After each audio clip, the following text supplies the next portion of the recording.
The year is 1977, the king is dead, Star Wars arrives on our cinema screens, the first game console was born, bathrooms look like this, and the average house price in Norway costs 3 bars of chocolate. Yay! This is what Bergen, Norway's second city, looked like.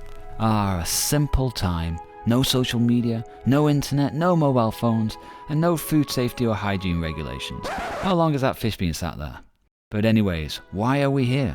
You see, each year Bergen receives 1 day of sunshine, and in 1977 some clever folk got together and said, let's celebrate this by organising a race. And this is not just any old race. You see, Bergen region is blessed with outstanding natural beauty. Hardanger, the third longest fjord in the world, is at your doorstep, and if you cycle all the way along it, you will reach Voss, the adventure capital of Norway. But you probably know it for its famous bottled water. So fast forward to 2023, the king is not dead, Star Wars continues, game consoles look like this, bathrooms look like this, well, at least mine, ha ha ha, and the average house price in Norway requires this amount of chocolate to purchase. What? But most importantly, seafood is on ice and the Bergen to Voss bike race continues to be a big part of the summer calendar. 46 years and counting, my friends. Yeah, we are right! And yours truly has been invited. I haven't done a race in 3 years, I've done 0 training, but if there's a bottle of Voss water at the end of it, Yeah. sign me up.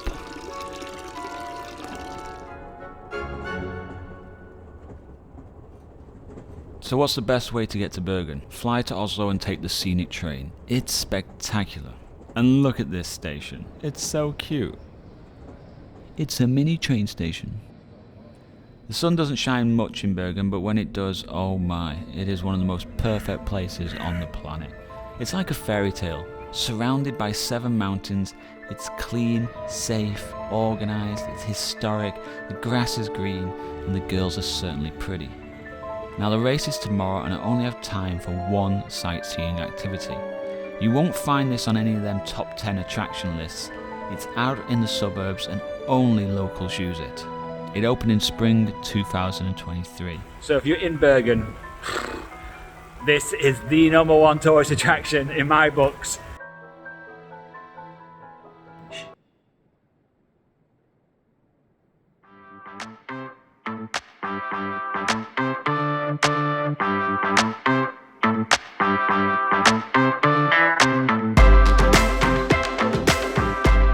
I'm in the world's longest cycling tunnel, and it's pretty damn cool.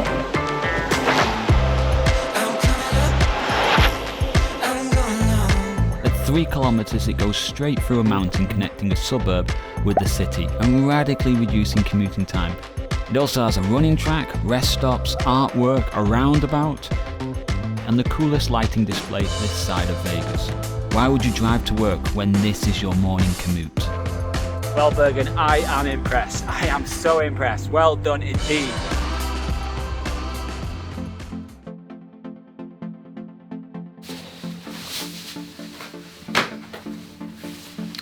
I gotta get to the start line as I'm beginning shortly and I want to try and interview a few people. So guys, follow me. Trek Bergen were providing me with a bike for the race. This one. No, I'm only joking. This one. I'm only joking. This one. They're the biggest bike shop in town and a very nice one at that. They also play a big role in supporting the race with service stations along the route.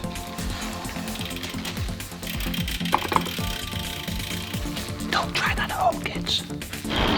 When you're in a race, if you don't know where the start line is, just follow the cyclists basically. I've just seen about 4 go this way, so I'll follow them.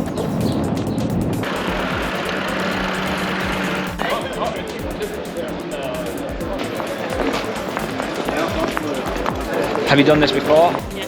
You have? Yes, it's my 3rd time. Okay, so you know the way. Yeah, I do. Yeah. I do. I haven't. I'm just here for the ride and for some hiking. Okay. Yeah. And then you're going back to the US? Back to the US in about 10 days. Right. Well, you've chosen the perfect time to come because the weather's so good right now. It's nice, yeah. How are you? I'm very good. How are you? Are you ready? I'm ready. Yeah. Ready for the race? You're in the first group? Yeah. Oh my God, you are fast. So what time are you expecting? I'm going for a PR. Last year we did 4 hours and 20 approximately, so to beat myself. Did you just hear that? 4 hours and 20. It's 165 Yeah, kilometers. it was the winner group of women. So we were 2 women, me and Emma, who came first last year. This is the first person I'm talking to, and it's the winner from last year. What was the worst one you did? What year was it when it was really bad weather? I don't remember the year, but it was terrible. One year it was both cold and raining. And I guess it was in 2009, I guess, 2010. But it has been several years like that, you know.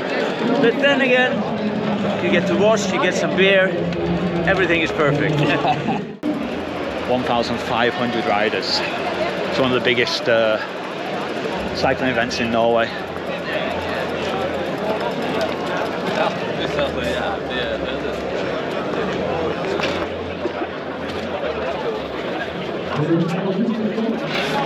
How long have you been cycling? Since February. February? Yeah. Really? So this is the first time? Yes. Yeah? Yeah. Full Voss, yes. It's Yeah. the first time. I've been cycling since I was 14. Okay, so you're the pro. Yeah, she's the pro. She's been in Europe and yeah, she's pro. It must be completely different to Texas. Very different. It's colder, Yeah. that's for sure. So first 2 groups have gone off. This is the 3rd group going off now. Okay, we're going in 15 minutes. 15 minutes. Good luck, guys. Oh, the nerves are kicking in. Yeah, we are right. Go. Here we go. Here we go. Goodbye, Bergen.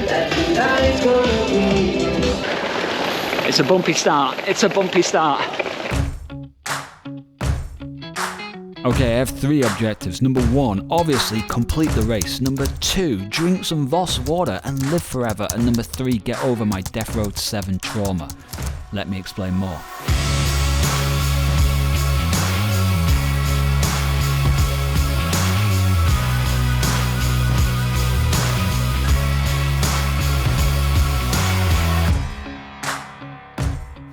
The valley/mountain pass that divides Bergen and Hardanger is called. This is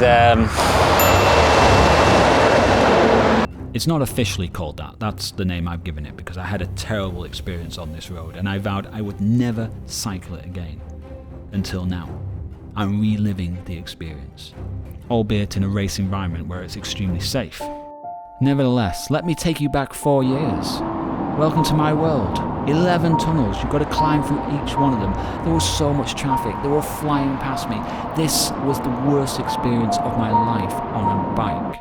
And I'm still to this day traumatized. And now I'm about to relive it.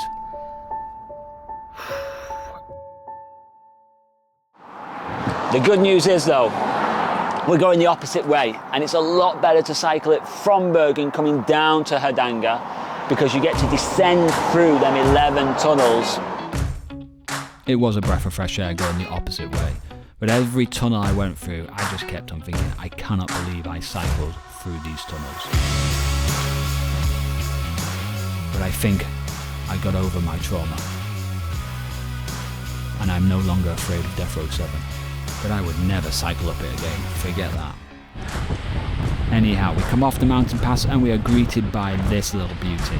One of the many waterfalls along the way. And this one's pretty cool because you can walk behind it. How cool is that? Now you may be thinking, how did you manage to get off your bike, film this and then catch up with everybody? Have I told you about these puppy dogs? I actually just came back the next day and filmed it.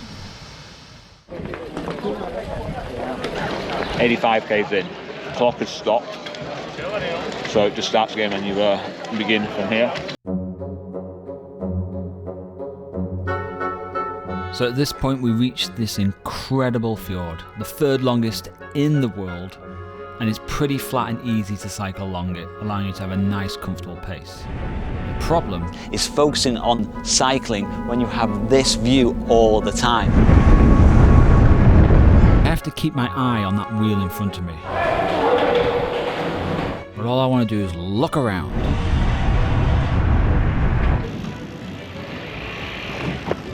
Check this out, check this out. Oh my God, that's beautiful. If 165 kilometers is too much, you can do the 78 kilometer version, which just goes along Hardanger and then to Voss. That's how you do it. Come on! Come on!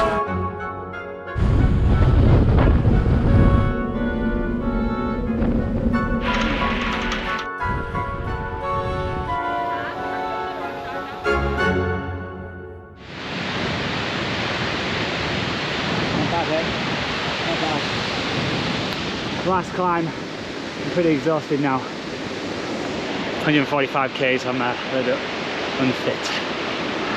I shouldn't be feeling this exhausted, but I am. But we'll power up there, we'll get up there, and we'll get to the finish line. Some way, somehow.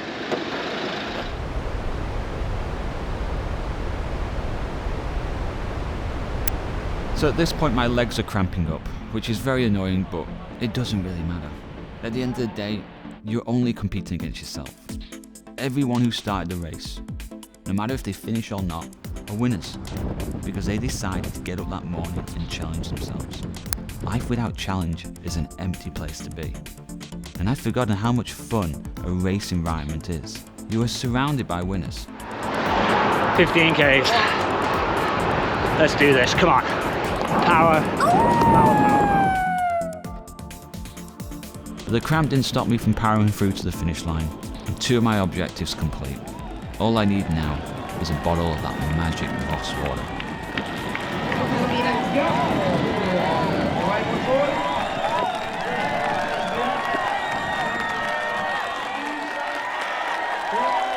But what is this? Coca-Cola? I can't believe it. What? How can this be? We can't end the film like this. I think we should do the mega happy ending. Oh, the mega happy ending, that's doable.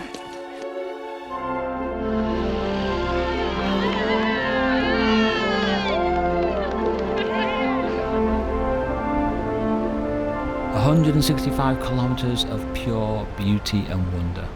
What a place, what a race, what an experience. But what about our friends? How did they do? Well, Anders from Texas, he set a target of 7.5 hours and he did exactly that. And now he's at home wondering when he's going to return to Bergen. The girls that had only started cycling in February did it in 6.5 hours. I salute you girls.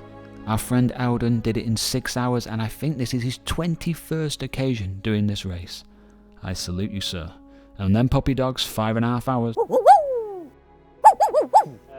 Is it YouTube? It's YouTube, yeah. Yeah, I'm my filming. YouTube. And what about our champion Beata? Did she break her record? You're damn right she did. 4 hours and 17 minutes, 5 minutes faster than last year. Number 1, again. Give us some love in the comment section, come on.